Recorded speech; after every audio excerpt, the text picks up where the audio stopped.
పప్పు బెల్లాలు ఉత్సాహాన్ని పంచాల్సిందిగా కోరుకుంటున్నాను. ఇది మేధావుల సభ, పెద్దల సభ, విఘ్నుల సభ ప్రారంభమే అద్భుతంగా జరిగింది. ప్రార్థనా గీతం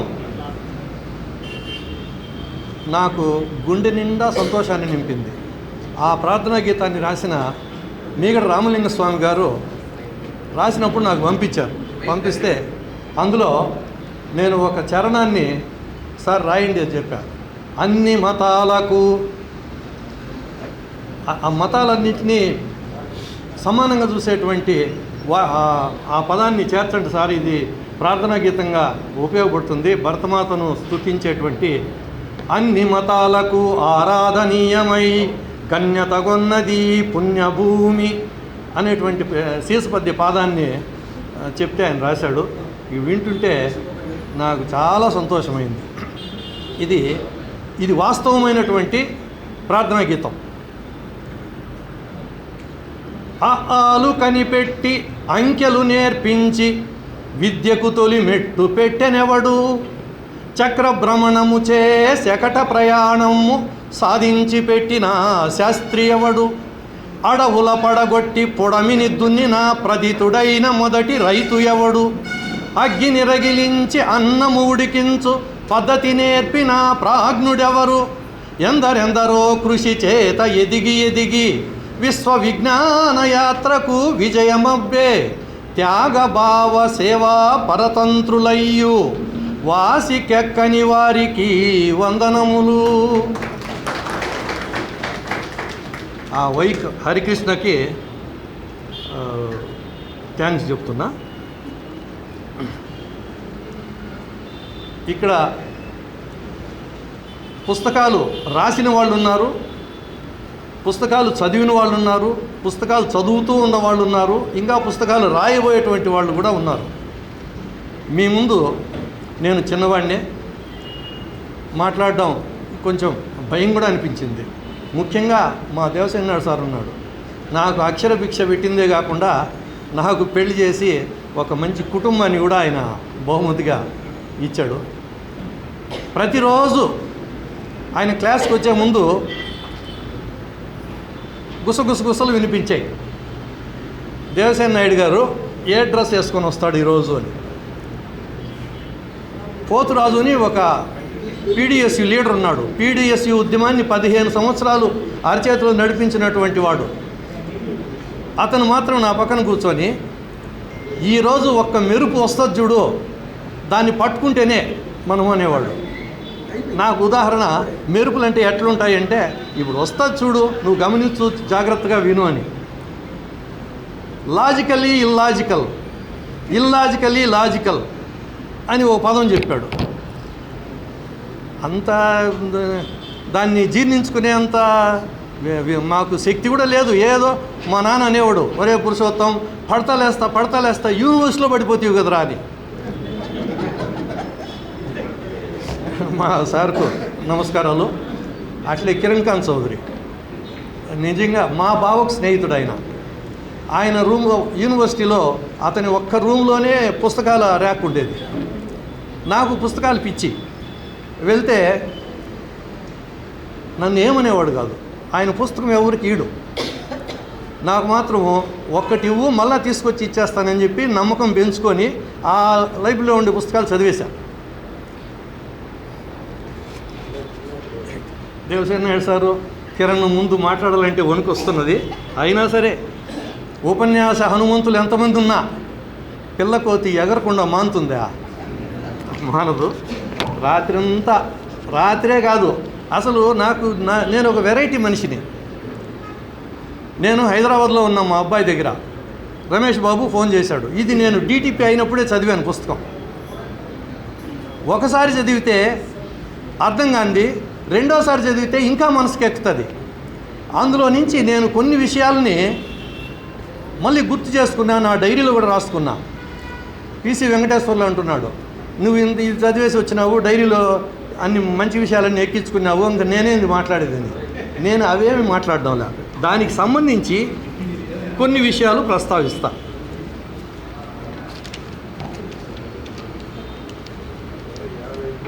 జీవితంలో గొప్ప విషాదం మరణం మాత్రమే కాదు, మనలో ఉన్న సామర్థ్యాలను చంపుకోవడమే.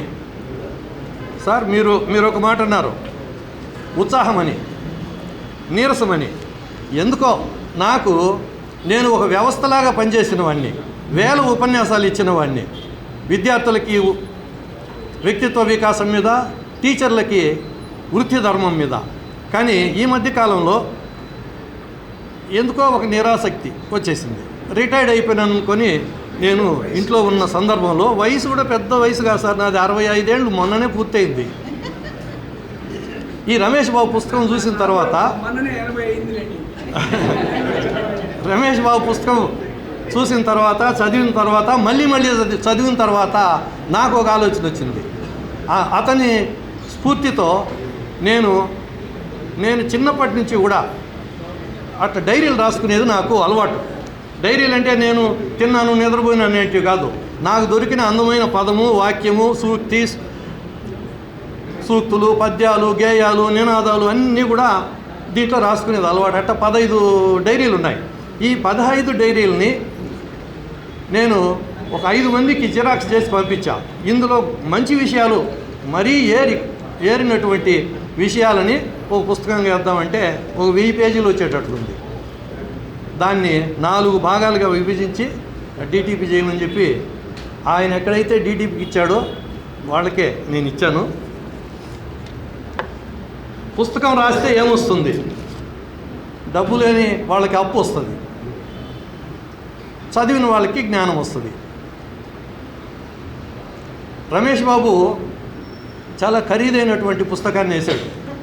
మేమైతే ఇంతవరకు న్యూస్ పేపర్లో, న్యూస్ ప్రింట్లో వేసేవాళ్ళం, అంటే పుస్తకాలు తక్కువ ధరతో వేయచ్చునని. నేను ఇప్పటికి దాదాపు లక్షల పుస్తకాలే ముద్రించిన. పూలు పళ్ళు, పప్పులు బెల్లాలు, తెలుగు పద్యము, మా నాన్న, పుస్తకం సాక్షిగా, వ్యక్తిత్వ వికాసానికి సంఘటనే మూలము, ఇట్లా పుస్తకాలన్నీ ప్రింట్ చేసి పంచుకుంటా ఉన్నా. చాలా సంపద, మా నాన్న ఇచ్చిన సంపద కూడా కొద్దిగా కరిగింది. ఈ పుస్తకంలో బతుకు పుస్తకం తొలి పేజీల్లో తలుక్కుమనేవి ఆశలు, ఆనందాలు, చివరి పేజీల్లో మిగిలేవి అనుభవాలు, జ్ఞాపకాలు. Oscar Wilde. అన్నీ కూడా మనమే పరిశోధించి తెలుసుకోవాలంటే, జ్ఞానాన్ని అంతా సంపాదించాలంటే కష్టం. కరెంటు షాక్ కొడుతుందని మనం తగిలించుకొని తెలుసుకోలేం కదా. అట్లా ఇతరుల పుస్తకాల్లోంచి మనము జ్ఞానాన్ని కూడా సేకరించుకోవాలి. కీర్తించు రెవ్వాని కీర్తిని బహునాళ్ళు, వసుదలో ధన్యంబు వాణి జన్మ. అది గురువుల చేత కీర్తించబడితే అది ఇంకా గొప్ప జన్మ అని నేను అనుకుంటాను. రమేష్ బాబుకు ఆ భాగ్యం కూడా దొరికింది. న్యూటన్ మహాశయుడు ప్రపంచం మెచ్చినటువంటి శాస్త్రవేత్త. ఆయన్ని ఏ వేదిక మీద పిలిచినా పొగిడేవాళ్ళు. పొగిడినప్పుడు ఎంతో వినయంగా ఒక మాట చెప్పేవాడు.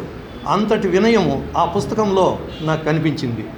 పొడమి ఎల్ల నన్ను పొగడవచ్చును గాని విన్నవింతు వినుడు నన్ను గూర్చి, నేను బాలకుడను జ్ఞానాబ్ది దరిజేరి, జ్ఞానం అనే సముద్రం దరిజేరి కొన్ని గులకరాళ్ళు కూర్చుకుంటి. ఎంత వినయంతో ఆయన రాసిన దాన్ని ఎవరో ఒక కవి పద్య రూపంలోకి మార్చాడు. ఇది ముందు తెలుసుంటే ఈ పద్యాన్ని ఆ పుస్తకంలోకి చేర్చాల్సినటువంటి పద్యం ఇది.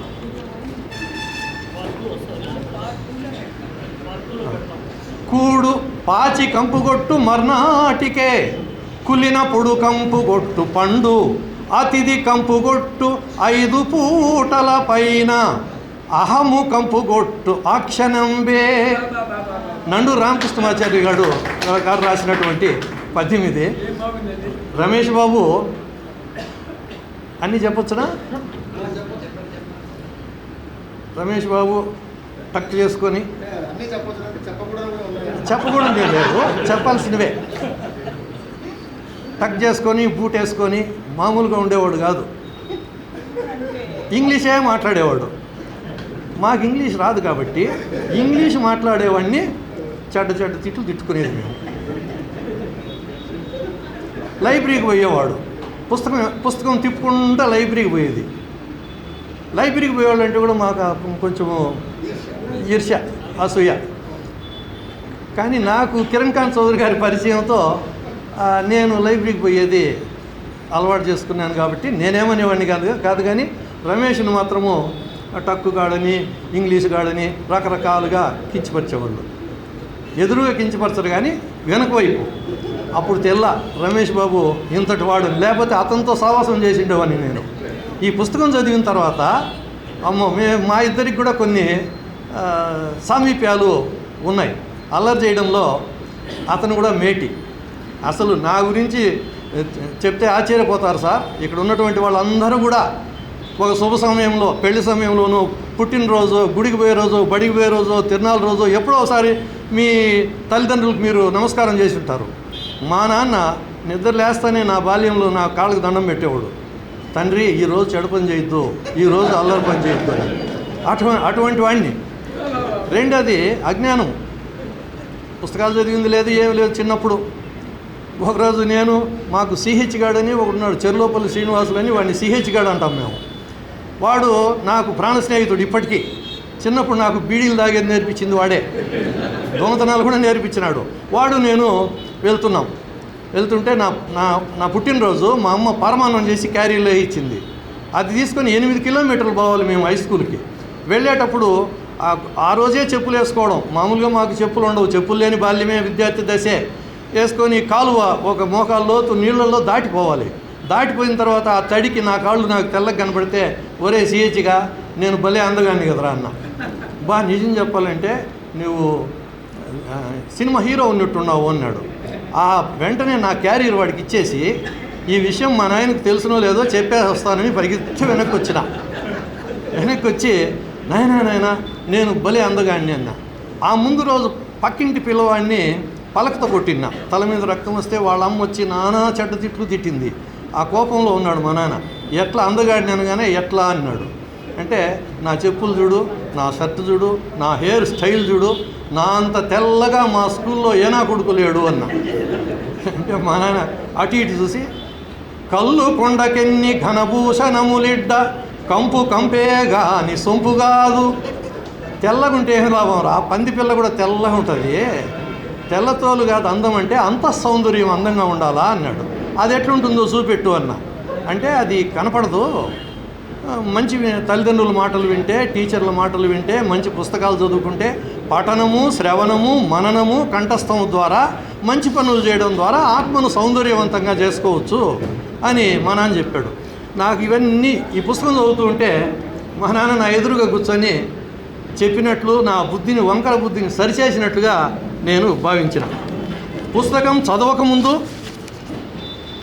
ఒక వక్త ఉపన్యాసం వినకముందు, ఒక సద్గోష్ఠిలో పాల్గొనకముందు, పాల్గొన్న తర్వాత మన మనసు మెరుగుపడకపోతే, ఉన్నతీకరించబడకపోతే ఈ ప్రయత్నం అంతా కూడా వృధా.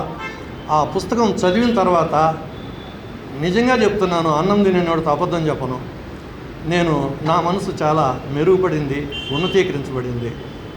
నాలో ఉన్న నిరుత్సాహం కొంచెం తగ్గింది. ఇంకా పూర్తిగా పోలేదు కానీ తగ్గింది. మరో 4 పుస్తకాలు నేను ఒక సంవత్సరం లోపలే తీసుకొచ్చి అందులో ఒక పుస్తకం మీద నీ ప్రేరణతో అని కూడా నేను రాసుకుంటా. వీళ్ళందరూ పెద్దలు, దాదాపు నా వయస్కులు, కొద్దిమంది మాత్రమే చిన్నవాళ్ళు ఉన్నారు. ఈ హితవులు, నీతులు, బోధనలు ఈ వయసులో పనికిరావు. సంఘటనలు, సందర్భాలు మాత్రమే మనకు పనికొస్తాయి. ఇంత సమయం ఇక్కడ మీరు కూర్చున్నారు, మీరేం పిల్లవాళ్ళు కాదు నేర్చుకోవడానికి. కానీ మన వారసులకి ఈ సమాజం అంతా నడిచేది ఒక ఆశతో, మన వారసుల కోసమే. మనం కష్టపడేది మన వారసుల కోసమే, మనం సంపాదించేది మన వారసుల కోసమే. కాబట్టి మన వారసులు చాలామందికి అంతా అమెరికాలో ఉంటారు. ఈ ఉన్నవాళ్ళైనా సరే చిన్నపిల్లలు ఉంటారు కదా, వాళ్లకు 4 మంచి మాటలు నేర్పించమని. సార్ ఇంత ప్రశాంతమైన వాతావరణం అని నేను చెప్పాను కదా. నాకు చిన్నప్పుడు బీహార్ దుఃఖదాయిని అని ఒక చెప్పేవాళ్ళు. బీహార్ దుఃఖదాయిని దేనికి పేరు అంటే దామోదర్ నదికి పేరు అని అనేది. ఆ దామోదర్ నదికి ఆనకట్ట కట్టేసి అంతా సుభిక్షం చేసేసినారు. కానీ మనకి ఇప్పుడు ఒక దుఃఖదాయిని వచ్చింది, అది సెల్ ఫోన్ దుఃఖదాయిని. అసలు నేను ఎమ్మెల్సీ ఎన్నికల్లో పోటీ చేసి ఓడిపోవడంలో దాని పాత్ర ప్రధానం. టీచర్లందరూ గుమ్ము కొడతారు. నాతో వచ్చిన వాళ్ళు, ప్రచారానికి వచ్చిన వాళ్ళు 50 మంది, అక్కడున్న టీచర్లు ఒక 20 మంది. అందరూ కూర్చున్నాక ఒకటి నేను మాట్లాడడం మొదలు పెట్టుగానే నమో వెంకటేశ అని ఓట్లేస్తుంది, అయ్యప్ప శరణమే అని. నేను కొద్దిగా సహనం తక్కువ మనిషిని. ఎందుకంటే అన్ని వృత్తులను తయారు చేసే వృత్తి ఉపాధ్యాయ వృత్తి. మీరే ఇంత క్రమశిక్షణ లేకుండా ఉంటే ఈ సమాజం ఎట్లా బాగుపడుతుంది? అది తలుచుకుంటే దుఃఖం వస్తుంది. అంటే వీడు గెలవక ముందే, ఓట్లు అడుక్కోవడానికి ముందే వీడు ఇంత అతిగా మాట్లాడుతున్నారని టీచర్లు ఎవరు ఓట్లు వేయలే.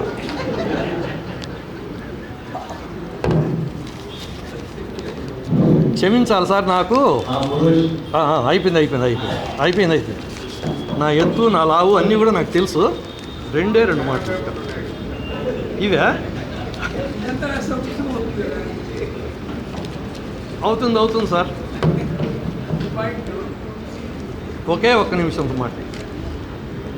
ఇది హితవే అయినా అక్షరానికి ఉన్న శక్తి ముసలి వాళ్ళకు కూడా, 90 ఏళ్ళ ముసలి వాళ్ళకు కూడా అది వర్తిస్తుంది. నాకు ఎంత ఆశ్చర్యం అంటే, ఇక్కడ ఒక ఆయన మంజునాథ్ అని మా పార్ట్నర్, విద్యార్థి నాయకుడు, మాకు కొట్లాటలో దిట్ట. సార్ లే స్వామి, ఈయన నేను వాళ్ళ ఇంటికి పోతే వాళ్ళ అమ్మ చదువుకుంటున్నది. నేను ఆశ్చర్యం, ఆమె 98 ఏళ్ళలో 99 ఏళ్ళలో ఏదో, ఇంకేం చదువుతుందయ్యా స్వామి అంటే, మేమిద్దరం సరిగ్గా చదివేవాళ్ళం కాదు. అంత వయసులో కూడా చెప్తే మళ్ళీ చెప్పాడు. మాకు తెలిసిన ముసలామ ఒక ఆమె ఉంది, 99 ఏళ్ళు, ఆమె డిక్షనరీ పెట్టుకొని చూస్తూ ఉంటుంది. దీన్ని నేర్చుకోవాల్సిందే.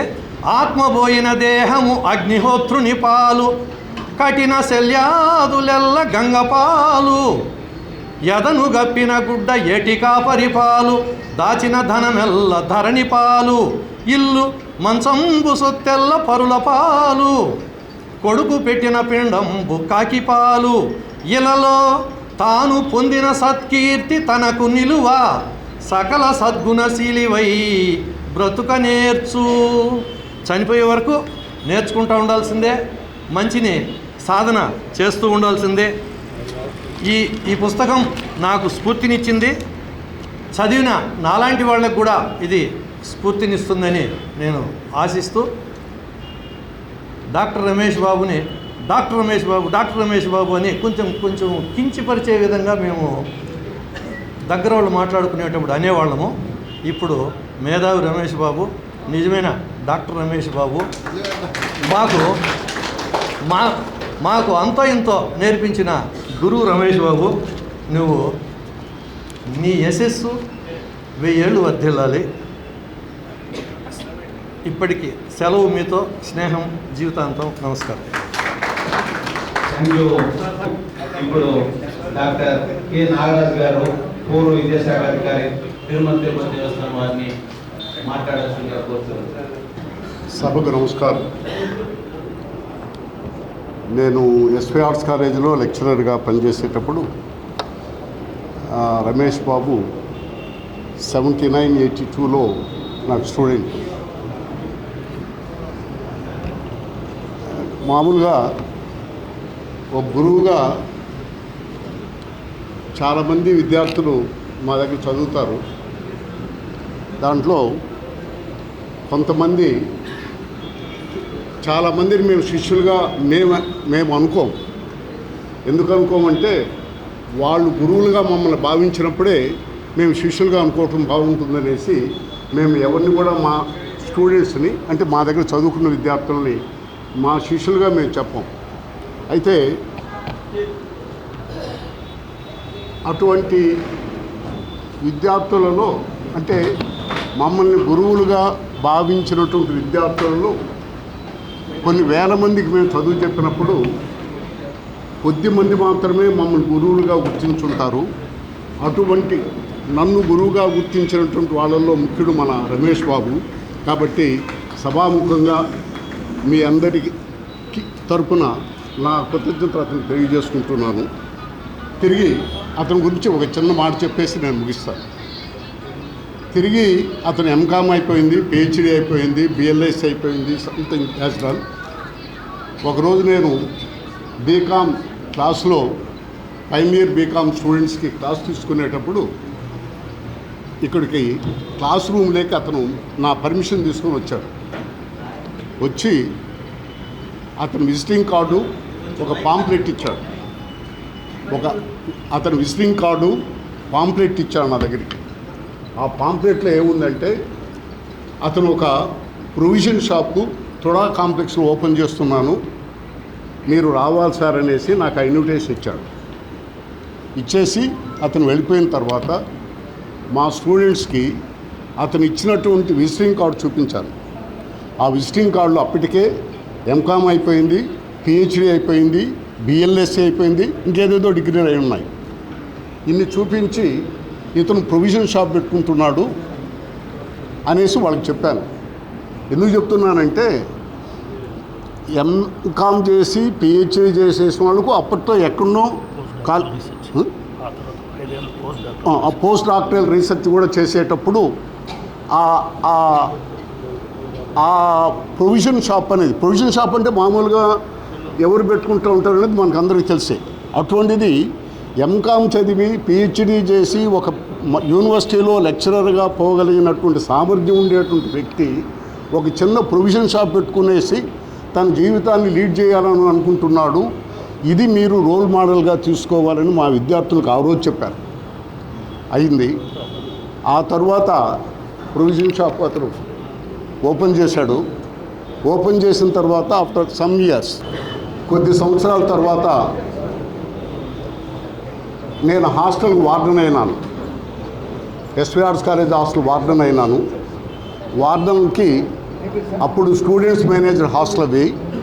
స్టూడెంట్స్ మేనేజ్డ్ హాస్టల్ అంటే ప్రొవిజన్సు, రైసు, వెజిటబుల్సు బయట టెండర్స్ ఇప్పించి తెప్పిస్తారు.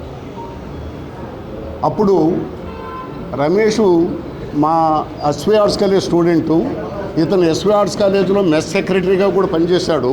ఈ knows everything about SV arts college hostel. ఆ హాస్టల్కి మెస్కు సరుకులకు టెండర్ వేస్తారు. ఆ టెండర్ వేసేది ఎవరు అంటే అప్పట్లో ఫేమస్గా ఉండేటువంటి పసుపర్తి వాళ్ళు, శాంసంగ్ స్టోర్స్ వాళ్ళు టెండర్స్ వేసేవాళ్ళు. ఆ టెండర్స్లో ఇతను కంపీట్ చేశాడు. కంపీట్ చేస్తే 70 to 80% ఆఫ్ ప్రొవిజన్స్ ఇతని షాప్కి అలాట్ చేసినాం. చేసిన